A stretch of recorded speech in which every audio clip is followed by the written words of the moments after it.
Eu tenho uma palavra de Deus para a sua vida hoje. Uma palavra de Deus para a sua vida. E essa palavra é convocado para uma missão. A maioria de nós não temos ciência ou consciência, não temos esse senso crítico de entender a missão que recebemos. Uma vez que nós aceitamos Jesus, quando a gente decide, eu aceito Jesus como meu Senhor e Salvador, eu creio em Jesus. Nesse momento, nós tomamos posse ou nós recebemos junto a missão. Porque a missão foi dada por Jesus. E quem recebe Jesus, recebe a missão. Quem recebe Jesus, recebe a missão de Deus. E se a gente não entende isso, a gente vai vivendo como se nada tivesse acontecendo. Ou vivendo como se não fosse nada o que Deus fez nas nossas vidas. Obrigado pela água. Mas na verdade, o que Deus fez é grande demais. É grande demais. O texto, são 4 capítulos. E eu não vou estar lendo todo o capítulo, os 4 capítulos, mas eu quero ler apenas o começo do capítulo 1, para que nós possamos estar ouvindo e vendo sobre o funcionamento desse texto para as nossas vidas, que é aqui a história de Jonas. A história de Jonas.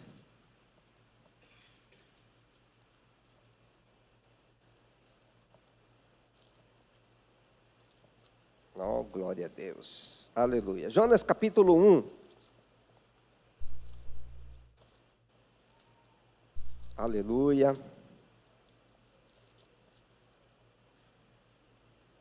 Pode colocar aí na tela o capítulo 1, o versículo 1 e 2, para que todos possam ler junto ou acompanhar esse texto. Diz assim: a palavra do Senhor veio a Jonas, filho de Amitai, dizendo: levante-se, vá à grande cidade de Nínive e pregue contra ela, porque a sua maldade subiu até a minha presença. Toda maldade de qualquer ser humano aparece diante de Deus. Ou seja, todas as nossas maldades, todas as minhas maldades, chegou na presença de Deus. Toda maldade de qualquer pessoa que ainda não se converteu, continua chegando de uma forma terrível diante de Deus.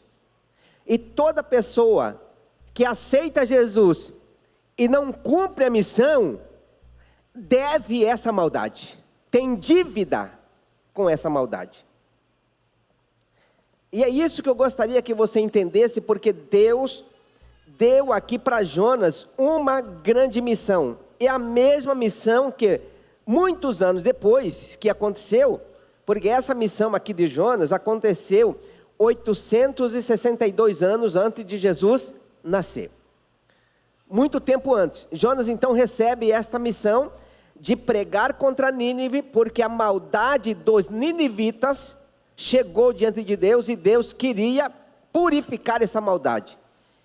E Deus tinha 2 jeitos de purificar a maldade. 2 jeitos. O primeiro jeito de Deus purificar a maldade era que os ninivitas se arrependessem, então estaria purificada a maldade. Ou se eles não se arrependessem, a purificação viria com a exterminação, a morte. Num dia só, digamos assim, de um momento só de todo mundo, porque todo mundo vai morrer. Mas assim, quando Deus elimina 120 mil pessoas no mesmo dia, isso era uma execução por causa da maldade que subiu diante de Deus e ninguém se arrependeu. E a outra forma de limpar a maldade é essa que eu falei primeiro, que é por arrependimento. E Deus quer eliminar essa maldade de todo ser humano pelo arrependimento. Se não houver arrependimento, a maldade continua lá. E quem não cumpre a missão, contribui com a maldade. E você vai entender no decorrer desse texto a missão que nós temos, mas muitas vezes não temos consciência de que temos uma missão. Mas Deus deu uma missão para todas as pessoas que entregou a vida para Jesus, que conheceu Jesus. A Bíblia diz assim: de graça você recebeu Jesus, de graça você deve levar Jesus para outra pessoa.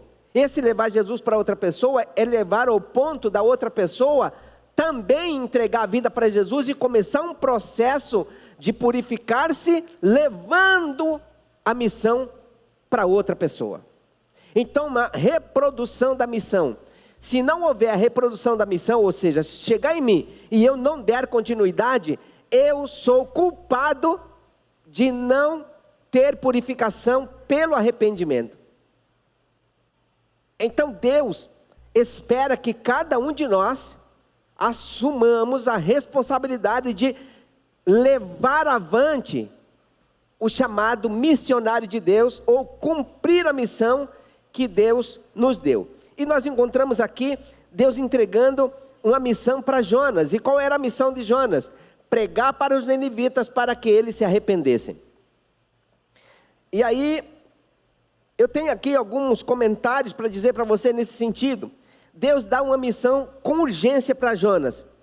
E no versículo 3 a gente entende isso. Jonas se levantou, mas para fugir da missão. O texto diz para fugir da presença do Senhor, ou seja, fugir da missão. Quando a gente se levanta, não para ir para a presença de Deus, a gente está fugindo da missão. Quando a gente se levanta para ir para a presença de Deus, a gente então está indo para cumprir a missão. Jonas se levantou, ao invés de ir para Nínive, ele foi para outra cidade. Ou seja, Deus vai lá e prega. Ele diz: eu não vou pregar. Quando você decide não pregar, é fazer o que Jonas fez: fugir da missão. Pergunta para alguém do seu lado: você cumpre a missão ou foge da missão? E ele então encontrou o navio, entrou nesse navio e fugindo da missão. Bom, Jonas só fugiu da missão, não é só isso, mas é um dos motivos. Ele fugiu da missão porque os ninivitas eram pessoas assim cruéis. E pelos ninivitas serem cruéis, se Jonas pregasse para os ninivitas, Deus não ia purificar os ninivitas pelo arrependimento, mas ia purificar pela eliminação. E é tudo que Jonas queria, era que os ninivitas fossem eliminados. Por quê? Os ninivitas eram inimigos cruéis dos judeus. Se os ninivitas fossem eliminados, eles não teriam chance de vir aqui e massacrar os judeus. Então Jonas, que era judeu, disse: olha, se eles não se arrependerem, eles vão ser eliminados, e aí a gente está em paz. Mas Deus não tem prazer na morte do que morre, mas sim em que se arrependa e viva. É isso que Deus tem prazer, no arrependimento para viver. Qualquer pessoa que não aceita Jesus está vivendo, mas vai morrer. Qualquer pessoa que está vivendo e aceita Jesus nunca morrerá. Porque a morte física não é morte. A morte física é uma transição para a morte de lago de fogo e enxofre, ou a morte física é uma transição para a vida eterna. Quem entrega a vida para Jesus não morre, vai viver eternamente no céu, mas vai morrer com 70 anos, com 80, com 90, com 30, vai morrer de acidente. Isso é transição para quem é salvo. Para quem não é salvo é morte, porque vai para o lago de fogo e enxofre, para lá do inferno. O inferno é fichinha, o inferno é a transição também. Mas o lago de fogo e enxofre é que realmente faz toda a diferença. Para quem vai para lá, nunca mais solta, nunca mais sai, nunca mais se libera ou se liberta. Mas quem vai para o céu, nunca mais sai do céu para experimentar qualquer sofrimento depois. Então vale a pena buscar o céu e vale a pena cumprir a missão para que as pessoas entreguem a vida para Jesus. Deus espera que eu e você cumpramos a missão que Ele nos deu. Uma vez que você aceita Jesus, você aceita a missão. Ou cumpre ela, ou abre mão dela. Ser crente sem cumprir a missão, talvez é brincar com a verdade. talvez não é valorizar o que Deus fez na cruz, o que Jesus fez na cruz, o que Jesus fez na minha vida. Me perdoou e me limpou, e eu não posso pregar para que outros sejam perdoados e limpos. A missão nossa é pregar o evangelho. Nossa, o que eu digo não é missão do pastor. O pastor prega também e precisa pregar. Aqui eu não estou pregando. Aqui, pregando o que eu digo, a missão. A missão, eu faço isso quando eu vou na casa de alguém que não é crente e convido ele para aceitar Jesus. Prego o evangelho, ensino o evangelho para eles. Isso é a missão. Aqui eu estou dando um ensinamento para que todos nós cumpramos a missão. Você vem aqui, adora, celebra, mas precisa cumprir a missão. A missão é a coisa mais espetacular que Deus dá para cada um de nós. A missão é o cerne do cristianismo. E Jesus disse: vão vocês e façam discípulos de todas as nações. O meu papel, ou seja, o seu papel, o nosso papel é fazer discípulo. O que é fazer discípulo? É pegar alguém que não tem a vida em Cristo Jesus e ajudar com que essa pessoa também seja filho de Deus. Ou seja, pregar o evangelho da salvação. Deus espera que nós cumpramos a missão de Deus. Porque quando Deus falou para Jonas: vai e prega para os ninivitas, ele, ao invés de ir em direção a Nínive, ele pega outro rumo, para outro destino, totalmente oposta. Ele rumou para o lado da Europa, ao invés de ir para o lado da Ásia. E aí, mirando para a Europa, Deus mandou a tempestade para poder afundar o navio. Mas jogaram ele na água antes que o navio afundasse. E ele entrou no submarino que era um grande peixe, né? E foi lançado lá na praia dos ninivitas para cumprir a missão. Também tem uma coisa importante, né? Algumas vezes a gente não quer cumprir a missão e Deus leva a gente em situações caóticas até a gente entender que precisa cumprir a missão. Eu quero falar com você o primeiro ponto. Não vale a pena fugir da missão. Não vale a pena fugir da missão que Deus deu. E o segundo ponto que eu vou falar com você é: aprenda a lidar com as crises. E a terceira coisa é: Deus não desiste de você. Eu sei disso porque eu tentei fugir da missão muitas vezes. Eu tentei fugir. E eu achava muito difícil. E hoje eu entendo que cumprir a missão é a coisa mais nobre que um filho de Deus possa ter no coração. É cumprir o chamado de Deus, é aceitar, receber o chamado de Deus e fazer com que esse chamado que Deus nos deu seja feito através da minha vida. Eu não posso esperar que outras pessoas façam a minha obrigação. A minha obrigação sou eu que faço. Por exemplo, você come e espera que alguém defeque por você? Não tem sentido. Você bebe e espera que alguém expira ou vai urinar por você? Não faz sentido. Agora, eu recebo a missão e espero que alguém faça por mim? Não, cada um, a Bíblia diz que cada um dará conta de si mesmo a Deus. Ou seja, a Sônia não vai fazer nada por mim, nem os meus filhos. A responsabilidade minha é minha, mas a responsabilidade sua é sua. Não espere que seu marido, que sua mulher, que seu pai, que sua mãe, que alguém cumpra a missão por você, porque isso não vai acontecer. Deus vai prestar conta, vai pedir prestação de conta pessoalmente com cada um de nós. O dia que eu estiver lá para prestar minha conta, não adianta falar: igreja, levanta um clamor por mim. Já era. Já não, oração não resolve mais nada, clamor não resolve mais nada, apelo não resolve mais nada, porque quando chegarmos lá diante de Deus para prestar conta, será tete a tete. Não tem mamãe, não tem papai, não tem meu líder, não tem isso, não tem aquilo outro, não tem meu grupo que intercede por mim. Já foi. É eu e Deus, você e o Todo-Poderoso, frente a frente, para dizer: preste conta da sua mordomia. Preste conta. Você vai dar conta de tudo que eu te dei, de tudo que eu te ensinei, de tudo que eu oportunizei a você. Eu te dei muitas oportunidades, e agora você vai prestar conta de toda a oportunidade que eu te dei e do que você fez com as chances que eu te dei. Qual é a sua missão? Qual é a sua missão? Você já entendeu qual é a sua missão? Talvez a sua missão maior é pregar para os seus colegas da escola, de faculdade, seu colega do trabalho. Talvez a sua missão maior é pregar para os seus vizinhos. Talvez a sua missão maior é pregar para as pessoas que vai ser internado, onde você vai estar internado, talvez, cuidando da saúde. Eu li um livro, A Quarta Dimensão, de Puyong Cho, há muitos anos atrás, e conta a história de um diácono, que Deus, quando Puyong Cho organizou a igreja em célula, ele chamou todos os homens da igreja para cada um liderar uma célula. Os homens não quiseram liderar. Aí o pastor falou para as mulheres: bom, já que os homens não querem liderar, todas as mulheres que quiserem liderar, venham na reunião que eu vou ensinar vocês. As mulheres vieram. E ele então deu a responsabilidade para que as mulheres da igreja, cada um, fosse liderar um grupo pequeno em uma casa diferente, para poder ganhar uma para Jesus. Aí a coisa começou.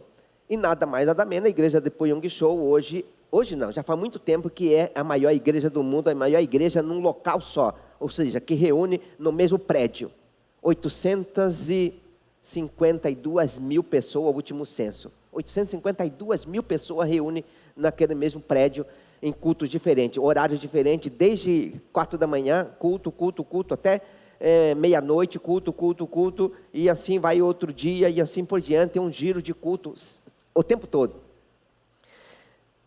Mas a história do diácono aconteceu o seguinte: esse diácono ouviu Deus falando com ele, que era para ele atender o chamado do pastor e começar um trabalho. Ele não quis. O que aconteceu? Ele ficou doente, mas muito mal, e foi parar no hospital. E ele ficou internado naquele hospital. E quando ele estava lá, Deus falou com ele: era para você estar liderando um grupo, e agora você está aqui, mas eu vou te dar uma chance, eu vou trazer pessoas aqui para você pregar para eles. E ele entendeu. Ele estava ali naquele negócio, e nada de resolver o problema dele. Vinha um médico, fazia e não achava problema, ele continuava mal. Mas chegava alguém, era internado na cama do lado, ele pregava para essa pessoa, fazia apelo, ensinava a Bíblia. No outro dia a pessoa era liberada, ia embora para casa, e chegava outro, e ele pregava para aquele outro, orava, Deus curava aquele outro, ia embora para casa, chegava outro, ele pregava, fazia apelo, a pessoa aceitava Jesus, ele orava, a pessoa era curada e ia para casa, e ficou essa rotina. E ele ficou lá um tempão. Ou seja, eu mando você ir para as casas, você não vai, eu te mando para o hospital, mas aqui você vem doente, mas não vem para descansar, é para pregar o evangelho. Que história, né? Se você tiver curiosidade, leia esse livro, Quarta Dimensão, de Puyong Cho. São muitas histórias, mas nem sempre que a gente está pregando, a gente conta todas as histórias, ou lembra de todas as histórias. Mas é importante a gente entender que o que nós temos é uma missão. Eu tenho uma grande missão. Ou seja, eu que eu digo, cada crente tem uma grande missão. Cumpre ou não cumpre, mas que tem. Ou seja, você tem uma grande missão. Tem gente perdido, se perdendo, indo para o inferno, e que conhece você, e que você conhece. A missão é ganhar essas pessoas. Nós temos uma grande missão. Você tem uma grande missão para cumprir. Agora, cabe a mim e a você responder ao chamado de Deus e dizer: Sim, Senhor, eu vou cumprir a missão. Ou, estou nem aí. Ou não se importar com o que Deus nos chamou para fazer. A igreja é como um posto de combustível para abastecimento. Alguns só abastecem o consumo, ou só abastece para chegar em casa. E outros abastecem para ir mais longe. Já viu aquelas pessoas que passa no posto de gasolina e diz: olha, daqui em casa você vai gastar, tem tantos quilômetros, se eu colocar 2 litros e eu chego lá. Quem é que faz isso? Só se não tiver mais um centavo no bolso, porque ninguém faz isso para acabar a gasolina quando chega em casa e depois não pode sair de casa. O que acontece quando nós vivemos um cristianismo apático? A gente busca o enchimento do Espírito Santo só para aquele dia, só para aquele momento, e a gente não tem um ciclo de busca para manter cheio, para ir mais longe. Se precisar ir mais longe, a gente não vai. O que eu chamar de ir mais longe? Você está na sua casa. Hoje, daqui 1h30, alguém liga ou vai na sua casa dizendo: lá em casa, na minha família, tem alguém endemoniado e eu sei que você é crente, vim chamar você para ir lá expulsar o demônio. Você vai? Se você pensa assim: eu acho que não vou, você é um dos que abastece só para chegar em casa. Nós precisamos abastecer para continuar andando a semana toda, e no que precisar, nós temos condição e força para chegar até lá. Mas a gente não chega, porque não se abastece, principalmente da presença de Deus. Um culto desse é um culto de você atrair a presença de Deus com adoração, com louvor. Senhor, enche a minha vida, enche a minha vida, enche a minha vida. O culto inteiro pedindo: Deus, enche a minha vida, me faça entender, eu quero crescer. E quando saímos daqui, na semana toda, lendo a Bíblia, diz: me ensina, Deus, me ajuda. E orando, Deus continua mantendo-me cheio da tua presença. Ou nós abastecemos só para chegar em casa, e depois não tem combustível para fazer mais nada, não pode ir a lugar nenhum, porque não tem combustível. Alguém diz assim: ô fulano, você pode me levar no hospital? Acabou a gasolina. Não posso. Mas é rápido, na sua moto, eu vou na garupa, não tem gasolina. Muitos crentes andam desabastecidos e não conseguem sair do seu lugar. Pai, não pode deixar, eu oro por essa família, pode deixar que eu vou lá e eu resolvo isso, porque a presença de Deus está comigo. Jonas talvez tinha combustível, mas não para ir para Nínive. Ele queria fugir do compromisso que Deus tinha colocado na sua vida, na sua mão. E quando nós não entendemos o chamado de Deus, ou quando nós não compreendemos que Deus nos chamou para ir mais longe, nós nos tornamos pessoas apáticas e morno, e não é cheio da glória de Deus. A Bíblia diz assim: porque não és frio nem quente, é morno, eu vou vomitar vocês da minha boca. O que a Bíblia está dizendo com isso? Que crente tem que estar cheio de Deus, aquecido do Espírito Santo, porque senão será vomitado. Não pode ser meio crente. Tem hora é bem crente, tem hora que não é, tem hora é mais ou menos. Não, você tem que ser crente até debaixo d'água, crente para qualquer situação. Deus nos chamou para uma grande missão, que é levar a palavra de Deus, levar o Evangelho para quem não tem o Evangelho do reino de Deus. E quando nós não cumprimos a missão, nós estamos parecidos com Jonas. Jonas se tornou alguém insensível. O que Jonas se tornou insensível? 120 mil pessoas vão morrer todos. Deus vai mandar um tsunami, vai afundar todo mundo, e todo mundo vai morrer. E Jonas está lá: bem feito, que morra eles, que morra eles, não sendo eu, tudo bem, que morra eles. E Jonas queria que a galera morresse. E sabe quando a gente não prega para as pessoas? É como se quiséssemos que elas vá para o inferno. Não sendo eu, pode ir para o inferno. Jonas estava dizendo: não sendo meu povo, que afunde todo mundo. E ele não foi, e depois ainda falou para Deus, depois que aconteceu todo o BO, que passou, todo o problema, ele falou assim: eu sabia que o Senhor era um Deus misericordioso, que se eu pregasse para eles, o Senhor ia ter compaixão deles, ia perdoar, e eles não iam morrer. Então por isso que eu não queria ir, porque eu sabia que o Senhor ia perdoar se eu pregasse. Mas olha só, versículos 5 e 6, desse mesmo capítulo, 5 e 6. Então os marinheiros ficaram com medo e clamavam cada um ao seu Deus. Lançaram no mar as cargas que estavam no navio, para que ficasse mais leve. Jonas, porém, havia descido ao porão do navio, e ali, se deitado, dormia profundamente. O capitão do navio se aproximou de Jonas e disse: o que está acontecendo com você? Agarrado no sono? Levante-se, invoque o seu Deus, talvez assim o seu Deus se lembre de nós, para que não pereçamos. A situação ficou tão caótica que Jonas entrou no navio para ir para Tarsis, e Deus mandou uma tempestade no mar, e o navio começou a querer afundar. E todo mundo pegou as mercadorias e jogaram no mar para o navio ficar mais leve e não afundar. E todo mundo desesperado, cada um rezando para os seus deuses diferentes, pedindo misericórdia dos deuses de cada um deles. E Jonas foi lá no porão, na parte de baixo, dormir. E o trem está, afunda, não afunda, afunda, não afunda, e todo mundo gritando e Jonas dormindo. E chega lá e fala: ô seu dorminhoco, você dormindo, nós morrendo, e você brincando com... Vai orar, fala com seu Deus, quem sabe seu Deus nos ajuda. Aí ele falou: sabe o que aconteceu? Ele acorda: sabe o que aconteceu? Eu sirvo o Deus do céu, Todo-Poderoso, que manda em todo mundo, sabe? Só isso. E ele falou para pregar para os ninivitas, eu falei que não ia, peguei o navio para ir embora para outro canto, é essa que eu estou, e não fui para lá pregar. E eles chamaram o cara: você é um profeta de Deus, está rebelando contra Deus. Ele disse: eu sou o culpado, eu sei que eu sou o culpado.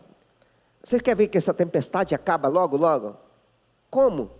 Se vocês me pegarem e me jogarem no mar, a tempestade vai acabar. Aí os caras pensaram assim: é uma boa ideia, né? Se a gente não vai morrer, só vai ele sozinho. Pegaram o Jonas e mandou. Já estava o submarino esperando ele lá, um grande peixe. Pegou Jonas. Gente, eu fiz o cálculo. Sabe quanto tempo o navio que estava ali gastaria para fazer o ciclo no mar e ir até Nínive? 3 meses. Então Jonas teria que pegar o navio e gastar 3 meses fazendo a volta no mar para chegar a Nínive. Sabe quantos dias o submarino, o grande peixe, gastou para chegar em Nínive? 3 dias. Ele não quer ir devagarzinho? Vai rápido. Aquele irmão lá do Yong Show que não queria pregar, ficou enrolando, encebando, Deus mandou ele para o hospital no outro dia, e aí, todo dia vem gente para pregar. Aí ele entendeu. Sabe o que aconteceu depois? Várias histórias, né? Você vai ler vários livros, né? E um deles conta que aquele lá entendeu a missão, voltou no pastor e falou para ele: eu entendi, e eu quero cumprir a missão. E aí ele começou também a trabalhar na igreja, abriu um grupo pequeno, abriu uma célula e foi trabalhar para Deus. São várias histórias, que são dezenas de livros, né? Você pode começar lendo os livros de Yong Show, você vai ficar impactado com os testemunhos que tem lá na igreja dele. Seguindo aqui, aprenda a lidar com as suas crises. O primeiro ponto que eu falei com você é: não vale a pena fugir de Deus, porque se a gente foge de Deus, Deus pega a gente lá na frente. E esse segundo ponto aqui é: aprenda a lidar com as suas crises. O Jonas, ele estava em crise, e parece injusto a crise dele. Pensa comigo. Digamos que você tem uma turma que quer pegar você, ameaçando você de morte. Pensa aí, todo mundo já passou por isso, de ver alguém sendo ameaçado de morte, alguém próximo e tal.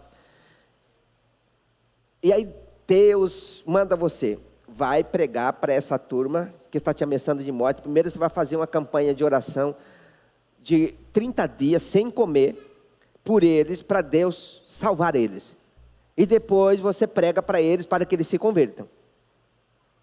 O que vai acontecer com quem está sendo por aquele lá? Alguém vai falar assim: não, isso eu não faço não.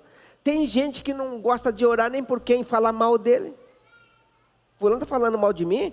Não vou orar, tomara que Deus carregue ele. Que o inferno, que o diabo que o leve, né? É mais ou menos assim. Que o diabo que o carregue.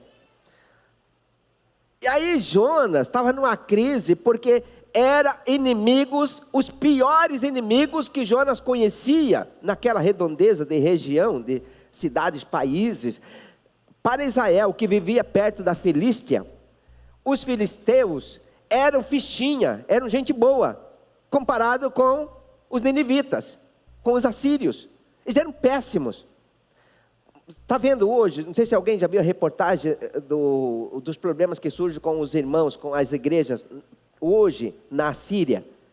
Quem já viu um vídeo mostrando as atrocidades que estão fazendo com o povo da igreja agora, recente, na Síria. Terrível, terrível. Eles eram os inimigos desse nível, terrível mesmo. E aí Jonas estava na crise, porque pensou, e eu prego para esses caras, Deus salva eles, eles continuam inimigos, ainda ameaçando a gente de morte, que morra ele.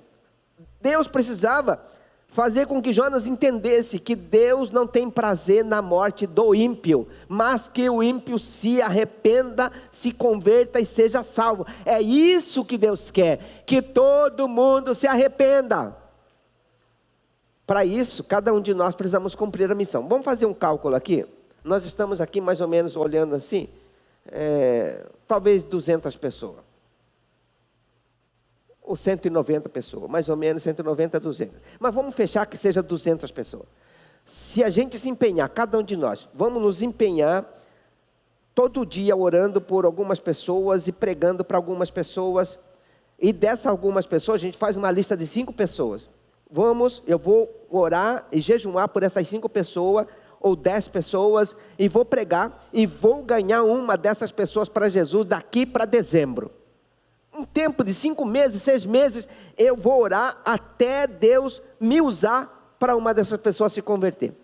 Digamos que cada um de nós ganhemos mais uma pessoa. Nós teremos um culto em dezembro, o dobro disso aqui. Então teremos que fazer um culto 4 horas da tarde e outro 6 horas da tarde para caber todo mundo, se cada um fizer a obra de Deus, cumprir o chamado de Deus.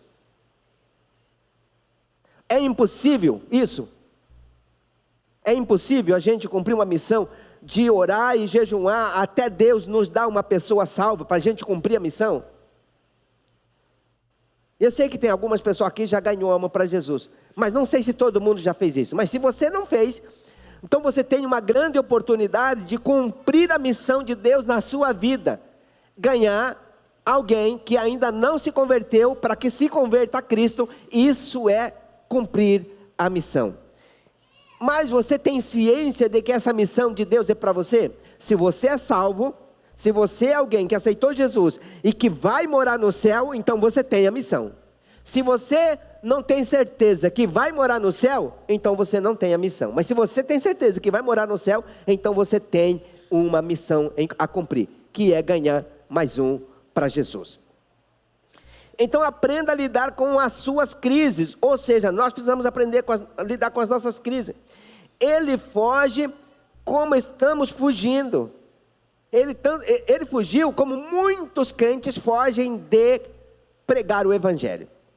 De orar e trabalhar com a pessoa, fazer amizade com a pessoa, até essa pessoa se converter. Existe um jeito fácil que a gente está fazendo. É quando a gente tem um grupo, no nosso caso nós temos uma célula na nossa casa, em que a gente consegue convidar outras pessoas, para que essas pessoas também vá lá. E quando a gente convida alguém que ainda não está na igreja, ou não é crente, então nós temos chance de ajudar essa pessoa a entender que Deus o chamou para morar no céu. Então isso é trabalhar para cumprir a missão de Deus. As crises te levam para perto da missão ou para longe da missão. Jonas teve uma crise e essa crise dele foi fugir da missão. Mas Deus, tão misericordioso como Deus é bondoso demais. E ao invés de Jonas continuar o caminho na direção que ele ia, para Tarsis, aí Deus então muda a estrada, manda uma tempestade, uma crise maior, e pega Jonas e põe Jonas lá em Nínive, numa praia. O peixe foi lá e vomita Jonas na praia, e Jonas agora olha para a cidade e vai pregar na cidade. E ele prega, mas ele não pregou assim amorosamente. Oh gente, Deus é bom, quer salvar vocês, que não sei o que. Vamos lá, aceita Jesus, Jesus é a melhor coisa que nós temos. Jonas estava zangado, porque Deus mudou a estrada dele, ele ia para Tarsis, passar uma férias em Tarsis, e Deus põe ele dentro do peixe. A Bíblia diz que ele estava dentro do peixe, e ali ele conta no livro que ele orou e disse: do profundo do inferno eu clamei a Deus, e Ele me respondeu, e me colocou na praia. A baleia vomitou ele lá na praia. Aí ele saiu de lá, foi salvo da morte, né? Porque ele estava no profundo no ventre da baleia, foi salvo, ficou alegre porque estava vivo, mas ao mesmo tempo zangado porque tinha que pregar para os ninivitas. Jonas estava num conflito muito grande, naquele negócio, eu estou fugindo, daqui a pouco estou na barriga da baleia, agora eu estou muito com medo porque vou morrer, vai para a praia, oh, graças a Deus, obrigado Senhor porque o Senhor me salvou. Ah, mas eu tenho que pregar para essa turma? Não quero. Vai pregar. Ou você quer voltar para a baleia? Ou você prega ou volta para a baleia?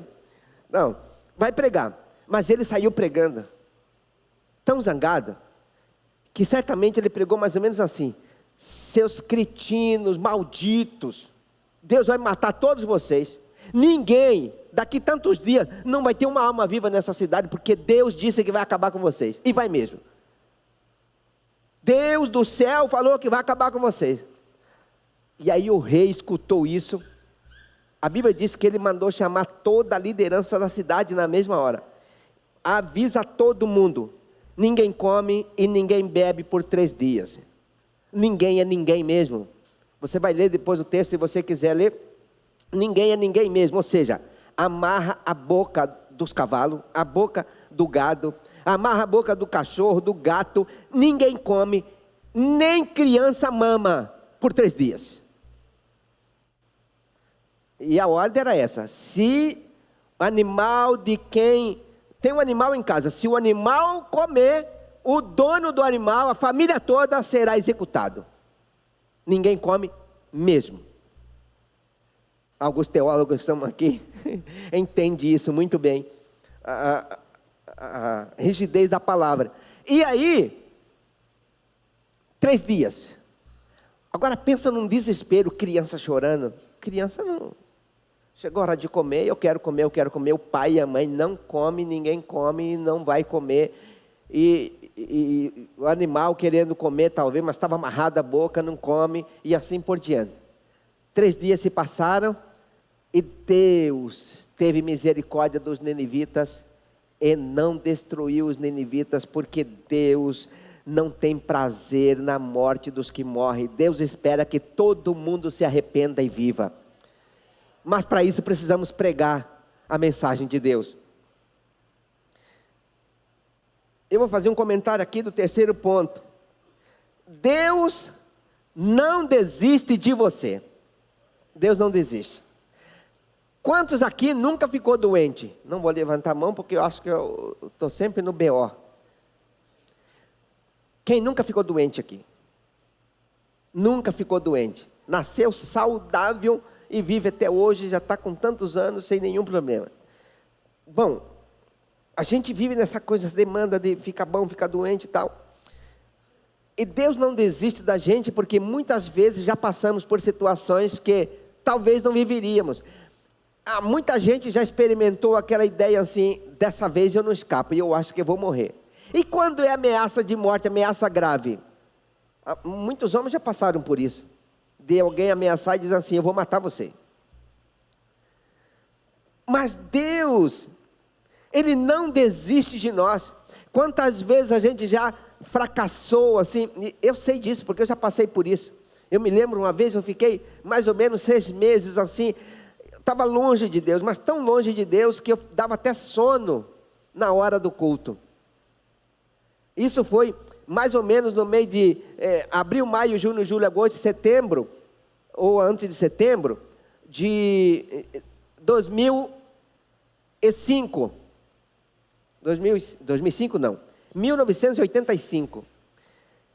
Aí a Sônia, que de vez em quando eu estava lá, dava até sono no culto, ela me dava um cutucão para eu acordar no culto. Aí eu lembro que no começo de setembro, veio um pregador de fora, pregou uma mensagem tão poderosa que eu me arrependi de estar vivendo longe de Deus. Voltei de volta, não estava vivendo no pecado, nem fazendo nada, só não estava buscando a presença de Deus, fraco na fé, como muitas pessoas que assistem o culto assim: quem vai pregar mesmo hoje? Quem pregou mesmo? Acaba o culto e nem sabe que texto leu, quem pregou.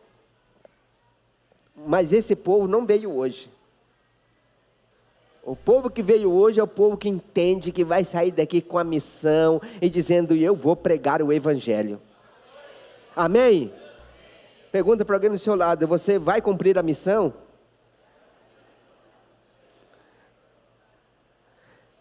Deus não desiste da gente, mas uma coisa a gente precisa fazer: clama a mim e eu te responderei. Deus espera que nós respondamos o chamado dele. E eu suprimi quase toda a mensagem, mas vou fazer uma conclusão aqui. Deixa Deus completar a obra na sua vida. Deixa Deus completar. Como é que Deus pode completar a obra na minha vida? Só tem um jeito: quando eu deixo. Eu preciso deixar Deus completar a obra na minha vida. E como é que eu deixo Deus completar a obra na minha vida? Quando eu me rendo. Eu lembrei até da música agora: eu me rendo a ti. Só tem um jeito para Deus completar a obra na minha vida: quando eu me entrego, quando eu me rendo, quando eu me coloco, quando eu me lanço na presença de Deus. Vou contar uma historinha para você que eu vi há muito tempo atrás, uns 45 anos atrás, faz tempo, né? Eu não vi o fato acontecendo, mas me contaram logo em seguida como que foi que aconteceu. A pessoa estava fazendo uma oferta, pedindo: gente, eu queria que vocês ofertassem para a missão, porque nós estamos mandando fulano e beltrano para poder fazer a obra fora, e a gente precisa de recurso financeiro. Também a gente está precisando de abrir um trabalho em tal bairro, e a gente precisa de recurso financeiro. O que você pode dar para Deus, para que a gente possa ter os recursos, para que possamos fazer a obra de Deus? O que você pode entregar para Deus? E aí as pessoas, um trazia uma coisa preciosa, outro trazia dinheiro, e outros falavam: eu posso trazer tal coisa. E foi aquele movimento, tinha pouca gente na reunião. Mas aí saiu uma pessoa, diz assim: olha, eu não tenho dinheiro, eu não tenho trabalho, eu não tenho nada, mas a única coisa que eu tenho, que eu quero entregar, é a minha vida para a missão. E ele saiu de lá e deitou no gasofilácio: eu sou a oferta, e eu entrego a minha vida para a missão. Na maior simplicidade. Mas ele estava dizendo: olha, eu me rendo. É a missão que precisa? Eu me coloco como parte da necessidade da missão e vou cumprir a missão. Só tem um jeito para Deus mudar a minha história: quando eu quiser que Ele mude, quando eu me entregar. Ou então, vai ter que Deus fazer de uma forma mais terrível, mais ruim, mais traumático, digamos assim. É o que fez com Jonas. Jonas, vai para lá. Vou não, eu vou para cá. Ah, vai sim. Mergulha no mar e você aparece lá onde eu mandei. Mas você vai. Como é que nós queremos cumprir a missão de Deus? Espontaneamente: Senhor, eu me entrego, eu quero fazer a obra do Senhor. Ou então Deus vai falar: você não quer fazer? Não quer? Então eu vou colocar você na UTI. Lá eu tenho como tratar você. Lá eu tenho como cuidar de você. Ah, você não quer fazer? Pois então, eu vou deixar que manda a chuva e alaga muitas casas, e a sua vai ser enterrada também. Aí quem sabe sobra tempo para você me buscar, porque não tem tempo.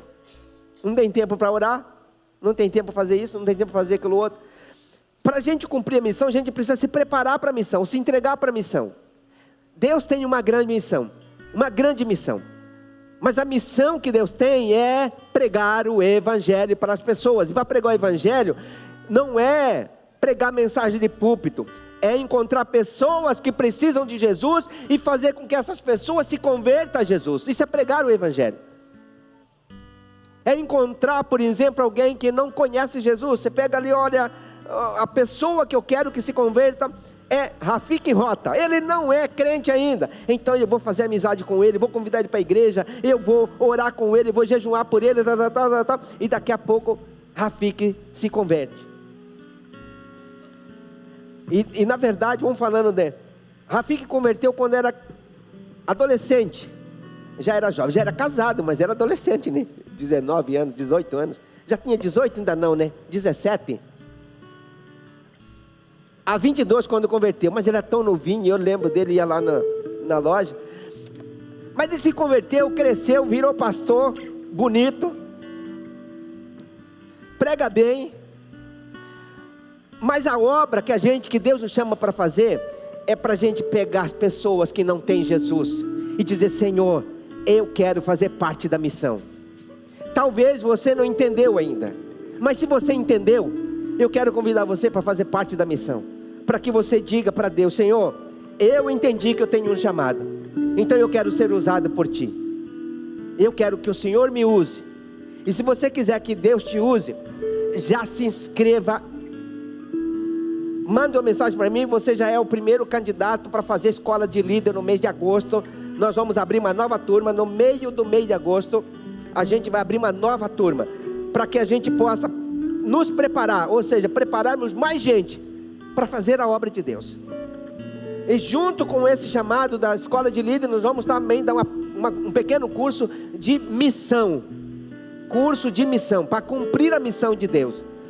Porque muitas vezes a gente não cumpre porque a gente não sabe. Eu quero convidar você para ficar de pé. A gente vai adorar agora, mas eu quero convidar você que entendeu que precisa se render ao chamado. Então eu quero chamar você, não apenas para ficar no seu lugar, mas que você diga com atitude, vindo aqui à frente para esse momento de adoração, mas um momento de busca, um momento de rendição, um momento de dizer: eu me entrego a Deus para que a missão seja feita através da minha vida. Eu quero que o chamado de Deus se cumpra na minha vida. Então você tem a oportunidade de sair do seu lugar e vir aqui se render, adorar e falar com Deus, deixar Deus ministrar no seu coração no cumprimento da missão, na missão de Deus. E ao mesmo tempo que você entende esse chamado, você já começa hoje mesmo, já mandar mensagem para alguém: eu quero conversar com você, eu quero tomar um café com você, eu quero visitar você na sua casa, eu quero que você entenda a mensagem de Deus. Talvez você não tenha muito o que dizer nesse momento, mas marque a primeira conversa para estreitar a amizade e convidar a pessoa para ir na sua casa, para ir na sua célula, para ir no seu grupo, para vir na igreja. Nós vamos adorar, e você tem a oportunidade de dizer para Deus: Senhor, eu me coloco como oferta para a missão.